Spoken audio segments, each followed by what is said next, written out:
बच्चा एकदम से बहुत ज़्यादा रोने लग जा रहा है और बहुत परेशान हो जा रहा है। आप कंट्रोल नहीं कर पा रहे हैं और समझ में नहीं आ रहा है कि क्या रीज़न है। आप उसे समझाने का ट्राई कर रहे हैं, पर वो समझने को तैयार ही नहीं है। चीज़ें उठा के फेंक दे रहा है, अपने आप को हर्ट कर रहा है, दौड़ रहा है, भाग रहा है, पैर पटक रहा है और आपकी समझ में कुछ नहीं आ रहा है। मेल्टडाउन। आज हम बात करेंगे मेल्टडाउन के बारे में। बहुत सारे लोगों को इस बारे में पता भी होगा और बहुतों को शायद नहीं भी पता होगा। आज तक मैंने कभी इस बारे में बात नहीं करी क्योंकि ये चीज़ मैंने बहुत ज़्यादा फेस ही नहीं करी थी कभी। जब बचपन था ईशा का तो मैंने फेस किया था, बट वो सेटल हो गई थी चीज़ें टाइम के साथ। लेकिन मैंने इसे दोबारा से देखा, दोबारा से फेस किया है और बहुत सारी स्ट्रैटेजीज ईशा के साथ लगाई हैं और आज बहुत दिन हो गए हैं कि ईशा को कोई मेल्टडाउन नहीं हुआ है और ईशा बहुत अच्छे ढंग से चीज़ें कर पा रही है, अपनी बातें बता पा रही है और क्या स्ट्रैटेजीज मैंने अप्लाई करी हैं मैं आज इस वीडियो में आपके साथ सारी चीज़ें शेयर करूंगी। हेलो एवरीवन, कैसे हैं आप लोग? स्टार्ट करते हैं ये वीडियो। तो सबसे पहले डिस्कस करेंगे मेल्टडाउन होता क्या है। मेल्टडाउन टेंट्रम का एक बहुत बड़ा रूप होता है और इसमें आप देखोगे कि बच्चे का बहुत ज़्यादा क्राइम का लेवल है, बहुत अमाउंट ऑफ एंगर और फ्रस्ट्रेशन बच्चे में बिल्डअप हो चुका है। बच्चा चिल्ला रहा है, दौड़ रहा है, भाग रहा है, कंट्रोल नहीं हो पा रहा है। बच्चे को खुद समझ में नहीं आ रहा है कि उसे ये सब चीज़ें क्यों हो रही हैं। बहुत ज़्यादा सेंसरी ओवरलोडेड दिख रहा है, अपने आप को कई बार चोट भी मार दे रहा है और कई बार दूसरों को भी मार दे रहा है। ये सारी चीज़ें मेल्टडाउन में दिखेंगी। तो टेंट्रम जो होता है वो एक बहुत ही छोटी चीज़ होती है और जो मेल्टडाउन होता है वो उसका बहुत बड़ा रूप होता है। अब हम बात करेंगे कि मेल्टडाउन और टेंट्रम क्या डिफरेंस है दोनों में। तो डिफरेंस आज हम इसलिए डिस्कस करेंगे क्योंकि बहुत सारे बच्चों को ऐसा हमें लगता है कि उन्हें टेंट्रम हो रहा है, बट एक्चुअली उन्हें मेल्टडाउन हो रहा होता है। तो टेंट्रम जो होता है वो एक किसी पर्पस को पाने के लिए किया जाता है, प्लान्ड होता है। और अगर जिस चीज़ को लेकर के बच्चा टेंट्रम दिखा रहा है, अगर आप वो उसकी विश कंप्लीट कर देते हो तो वो चीज़ काम डाउन हो जाती है। मेल्टडाउन में मतलब लाइक मेल्टडाउन जो होता है वो कंट्रोलेबल नहीं होता है। आप उसकी विश भी कंप्लीट कर दो, आपको जो लग रहा है आप वो कंप्लीट भी कर दो, तो भी मेल्टडाउन को आप शांत नहीं कर सकते हो, वो अपना टाइम लेता है। टेंट्रम जो होता है वो किसी पर्पस के लिए होता है, जैसे कि मुझे आज चॉकलेट खानी है तो इसलिए बच्चा टेंट्रम दिखा रहा है, आपने वो चॉकलेट दे दी तो बच्चा शांत हो जाता है। मेल्टडाउन बच्चा सोच करके प्लान नहीं करता है, वो अपने आप हो जाता है, वो बच्चा भी खुद कंट्रोल नहीं कर सकता है। टेंट्रम में बच्चा पूरे उसमें होता है, लाइक उसे पता है कि वो क्या कर रहा है, वो क्यों कर रहा है, और जब आप उसे चीज़ समझाते हो तो समझने को तैयार रहता है। बट मेल्टडाउन में आप बच्चे को कुछ नहीं समझा सकते, उसे खुद नहीं पता होता है कि वो क्या कर रहा है, क्यों कर रहा है। अगर आप उस समय उससे पूछो भी कि तुम्हें क्या चाहिए तो वो आपको नहीं बता पाएगा। अब हम आते हैं सिम्टम्स ऑफ मेल्टडाउन। आपको कैसे पता चलेगा कि बच्चे को मेल्टडाउन हो रहा है? तो इसको शुरू करने से पहले मैं आपके साथ डिस्कस करूंगी कि जो मेल्टडाउन होने से पहले के सिम्टम्स होते हैं वो बहुत इंपॉर्टेंट होते हैं, क्योंकि वहाँ पर आप फिर भी चीज़ें कंट्रोल और मैनेज कर सकते हो। एक बार बच्चे को मेल्टडाउन हो गया तो आप चीज़ें मैनेज नहीं कर सकते हो, फिर आपको बच्चे को टाइम देना पड़ेगा कि बच्चा अपने आप शांत हो, या फिर जो चीज़ें मैं अभी आपको बताऊंगी उस तरीके से बच्चा थोड़ा शांत हो।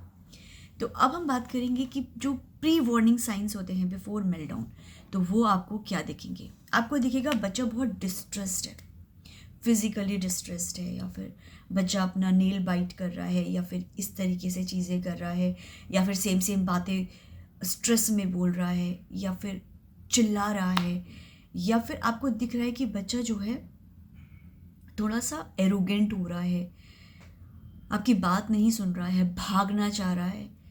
तो आपको लगेगा कि उसका जो नेचर है वो थोड़ा सा चेंज हो रहा है, उसका बिहेवियर जो हो रहा है वो चेंज हो रहा है। और हर बच्चे में अलग अलग तरीके के आपको ये सिम्टम्स दिखेंगे, या ये आपको पहचानना थोड़ा हर बच्चे का अलग अलग होगा। इन माय केस मुझे आइडिया आ जाता था, क्योंकि ईशा का ऐसा होता था कि ये मुझसे भी ये काम कर, मुझे ये काम नहीं करना है, ये नहीं करना है, ऐसा नहीं करना है। मतलब वो मुझे ऐसी चीज़ें करती थी कि मुझे गुस्सा आए। वो ऐसी चीज़ें करती थी कि मैं तुम्हारी बात नहीं सुनूंगी, मुझे गुस्सा आ रहा है, ये जताने की कोशिश ईशा करती है। जब उसे मेल्टडाउन होने वाला होता है, मैं उसे खाना दूंगी तो खाना नहीं खाना है, ये नहीं करना है, ऐसा नहीं करना है, मुझे ये कहना नहीं मानना है, भागना है, दौड़ना है, और हल्का फुल्का क्राइंग भी आता है वहाँ पर। आपको देखेगा बच्चा हल्का सा इस तरीके की चीज़ें भी करेगा। तो अगर आपको दिख रहा है कि बच्चे को मेल्टडाउन होने वाला है, तो यहाँ पे हम क्या करेंगे, क्योंकि यहाँ पे सिचुएशन फिर भी कंट्रोलेबल है। तो मैं यहाँ पे क्या करती थी, जैसे मुझे अगर सपोज पता चल रहा है कि ऐसा होने वाला है, तो मैं ईशा के साथ वो बातें करती थी जिससे उसको खुशी मिले। जैसे कि मैं उसके सामने उसका कोई फेवरेट सॉन्ग गाऊंगी, अगर आपके बच्चे कोई फेवरेट राइम है तो मैं वो गाऊंगी, मैं उसके साथ स्माइल करूंगी और उसके साथ वो एक्टिविटी इंजॉय करूंगी जो मुझे पता है कि मेरा बच्चा बहुत इंजॉय करता है। कुछ मैं उसके साथ स्टिमिंग भी इंजॉय करने लग जाती हूँ, क्योंकि मुझे पता है कि इस चीज़ से वो अपने आप को काम डाउन कर सकती है। इसके अलावा मैं कोशिश करती हूँ कि ये जानने की उस समय कि मैंने ऐसा क्या किया था या ऐसा क्या हुआ था, ताकि मैं उस चीज़ को सही ढंग से चीज़ों को कर सकूं, ताकि ईशा का मूड बेटर हो सके। मैं कामिंग म्यूज़िक भी लगाती हूँ, थोड़ा सा बोलती हूँ चलो ईशा हम स्विंग करते हैं, हम इंजॉय करते हैं, चलो साथ में जंप करते हैं। जो उसे अच्छा लगता है वो सब कुछ करती हूँ। और अगर मुझे पता है कि ये रीज़न है इसके पीछे, तो मैं ट्राई करती हूँ, अगर वो चीज़ मैं कर सकूँ तो मैं उसके साथ वो भी करती हूँ। तो आपको पता है आपको अपने बच्चे को कैसे काम करना है, क्योंकि अभी वो मेल्टडाउन में नहीं गया है, तो आप चीज़ें मैनेज कर सकते हो। तो इसके लिए बहुत इंपॉर्टेंट है कि आप जो उसे पहले के सिम्टम्स होते हैं वो हर बार लगभग सिमिलर ही होते हैं। आपको चीज़ आइडिया आ जाएगा कि क्या चीज़ें आपके वार्निंग साइन से कि अभी मेल्टडाउन की तरफ जाने वाली है।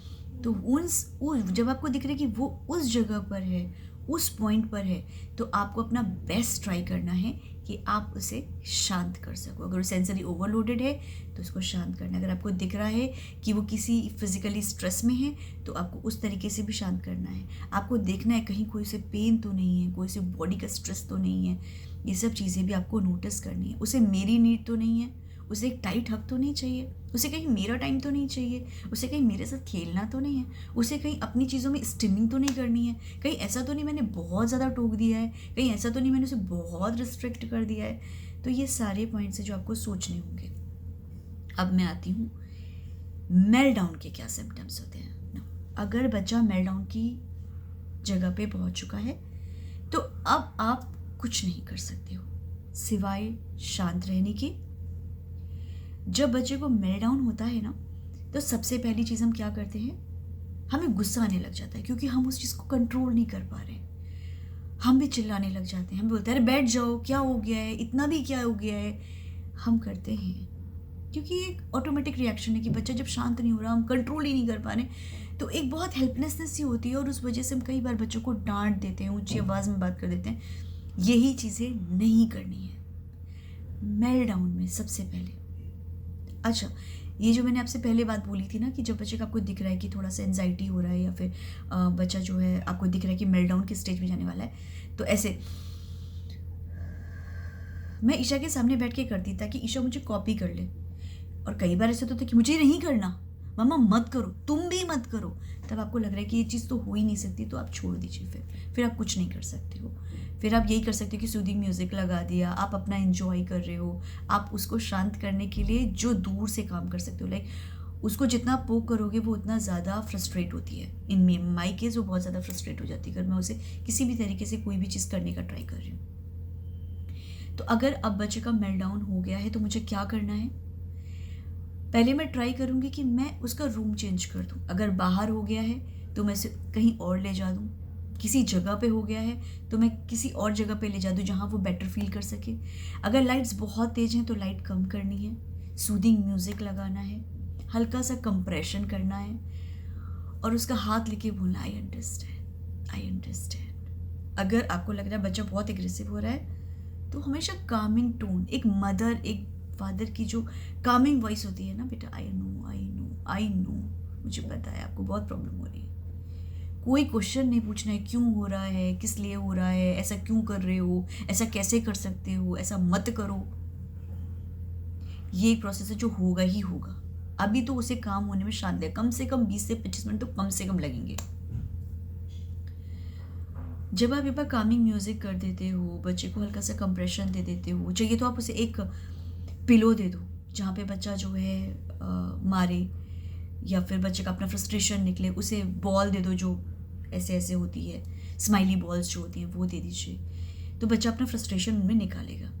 एक और चीज़ होती है मेल्टडाउन में कि बच्चा अपने आप को सेल्फ हार्म बहुत ज़्यादा करता है, तो इस चीज़ का बहुत ध्यान रखना है। उस समय आपका होना बच्चे के पास बहुत ज़रूरी है, क्योंकि कई बार बच्चे अपना हेड बैंगिंग कर लेते हैं या फिर अपने आप को मार लेते हैं या फिर चोट पहुंचा देते हैं। डिस्ट्रक्टिव बिहेवियर बहुत ज़्यादा आ जाता है बच्चों का, तो वहाँ पर आपको शांत रहना है। आपको बच्चे के सामने वो चीज़ें देनी है कि वो चीज़ें जो डिस्ट्रॉय कर रहे हैं, वो चीज़ें जस्ट सॉफ्ट टॉयज़ हैं, फेंक रहे हैं, उठा रहे हैं या जो भी करना चाह रहे हैं, कोई भी ऐसी चीज़ नहीं जिससे उनको चोट लग सके। तो इस बात का बहुत ध्यान देना है आपको कि बच्चा अपने आप को चोट ना मारे, उस चीज़ में उसको प्रोटेक्ट करना है।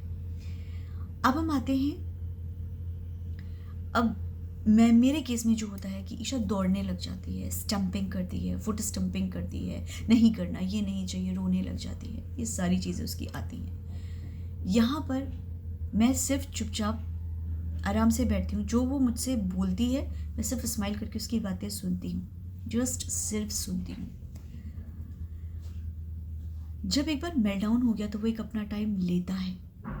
आप सिर्फ यही कर सकते हो कि आप बच्चों को बहुत ज़्यादा कंफर्ट दो उस समय। जो मैं करती हूँ कि मुझे पता है कि ईशा के ट्रिगर पॉइंट, आपको हमेशा नोटिस करना पड़ेगा बच्चे के ट्रिगर पॉइंट्स क्या हैं, किस चीज़ से बच्चे में मेल्टडाउन हो रहा है। कई बार ये एंजाइटी होती है, कई बार ये फिजिकल स्ट्रेस होता है, कोई भी डिस्ट्रेस हो सकता है, सेंसरी ओवरलोड होता है, बच्चा अपने एक्सप्रेशंस, अपनी बातें नहीं बता पा रहा है, ये भी एक बहुत बड़ा रीज़न होता है। तो एक्चुअली में बहुत सारा जो पाइलअप हुआ गुस्सा, फ्रस्ट्रेशन होता है ना, वही मेल्टडाउन के रूप में निकलता है। तो आपके बच्चों के ट्रिगर पॉइंट्स आपको देखने हैं, आपको हर बार मेल्टडाउन से पहले क्या हुआ था, क्यों हुआ था और कैसे उसे अवॉइड किया जा सकता है।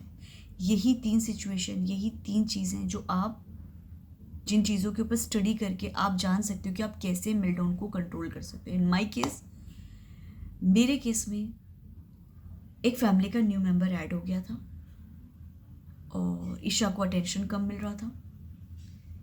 ईशा को मैं जितना टाइम देती थी और जितनी चीज़ें करा पाती थी नहीं करा पा रही थी, उसकी एक्सरसाइज नहीं हो पा रही थी, उतनी लैग कर रही थी वो। उस वजह से भी उसका सेंसरी ओवरलोड बहुत ज़्यादा हो रहा था, क्योंकि वो बाकी फैमिली मेम्बर्स के साथ उतनी अपनी चीज़ें, अपनी बातें शेयर नहीं करती थी, तो इस वजह से वो बहुत स्ट्रगल कर रही थी। उसको बहुत एंजाइटी हो गई थी, बहुत एंशियस हो गई थी और इस वजह से उसे मेल्टडाउन हो रहे थे। मैंने काम कैसे किया, मैंने ईशा के साथ ज़्यादा टाइम बिताना शुरू किया, नंबर 1। नंबर 2, मैंने उसकी एक्सरसाइजेस दोबारा से स्टार्ट करी। नंबर 3, मेरे जो घर में बाकी फैमिली मेम्बर्स हैं, मैंने उनको भी इस चीज़ के बारे में बताया, उनको भी पता चला कि ये ईशा के कुछ ऐसे क्लूज़ हैं कि हमें पता चल जाएगा कि ईशा अभी मेल्टडाउन में जाने वाली है, तो उनको पता है कि उन्हें क्या करना है। उसके साथ स्माइल के साथ बात करना, उसको काम डाउन करना, अच्छा सा म्यूज़िक लगा देना, उसकी हाँ में हाँ मिला देना, उसको बहुत सारा प्यार करना। इसके अलावा ईशा को इंगेज करना और उसकी नीड्स का ध्यान रखना। कई बार हमें लगता है कि we are doing our best और एक्चुअली में हम लोग उस टाइम पर बेस्ट कर रहे होते हैं, बट कई बार वो बच्चे के लिए बहुत नहीं होता है, उसे और भी चीज़ें चाहिए होती है। तो अगर आप बिज़ी हैं, जैसे मैं बिज़ी हो गई हूँ, मैं नहीं दे पाती, तो आपको अपने फैमिली मेम्बर्स को एजुकेट करना पड़ेगा कि इसे ऐसे हैंडल करना है। अगर बच्चे को मेल्टडाउन हो रहा है और आपने ऊंची आवाज़ में बात करी तो वो बच्चा और ज़्यादा बिगड़ जाएगा।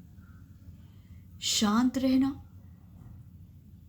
हर एक मेल्टडाउन की स्टडी करना, क्यों हुआ, और ट्रिगर्स को अवॉइड करना ही इस चीज़ का इकलौता सॉल्यूशन होता है। कामिंग म्यूज़िक देना, वेटेड क्विल्ट या कोजी क्विल्ट देना, हल्का सा कंप्रेशन देना, हक करना, अगर बच्चा हक करने के लिए रेडी है, ईशा रेडी नहीं होती हक करने के लिए, हक करना, प्यार करना, बहुत सारा प्यार करना। और जब मेल्टडाउन हो जाए तो उसे ये नहीं पूछना है कि क्यों हुआ था, क्योंकि उसे खुद नहीं पता। टिपिकली स्टडीज़ बताती हैं कि बच्चों को नहीं पता होता है कि उन्हें क्यों मेल्टडाउन हुआ, ना उन्हें याद रहता है। तो इस बारे में प्लीज़ डिस्कस मत कीजिए बच्चे से, आप स्टडी कीजिए, आप पता कीजिए कि क्या रीजंस हो सकते हैं कि बच्चे को मेल्टडाउन हुआ। और बिलीव में आपको पता चल जाएगा कि ये रीजंस थे। जब आप ट्रिगर पॉइंट ही हटा देते हो ना, तो आपकी आधे से ज़्यादा प्रॉब्लम सॉल्व हो जाती है। फिर जो वार्निंग साइंस होते हैं ना मेल्टडाउन से पहले, अगर आप वहाँ पे भी चीज़ें कंट्रोल कर लो ना, तो भी आपके मेल्टडाउन्स कंट्रोल हो सकते हैं। और जब एक बार हो गए तो उसे बहुत सारा प्यार करना है, क्योंकि आपके अलावा दुनिया में और कोई उसे इतना प्यार नहीं कर सकता। तो मेल्टडाउन को हैंडल करने के लिए बहुत सारा प्यार, बहुत सारा कंपैशन और ये जो अंडरस्टैंडिंग होती है ना, यही काम करती है। तो आज के लिए इतना, हम फिर मिलेंगे, बाय।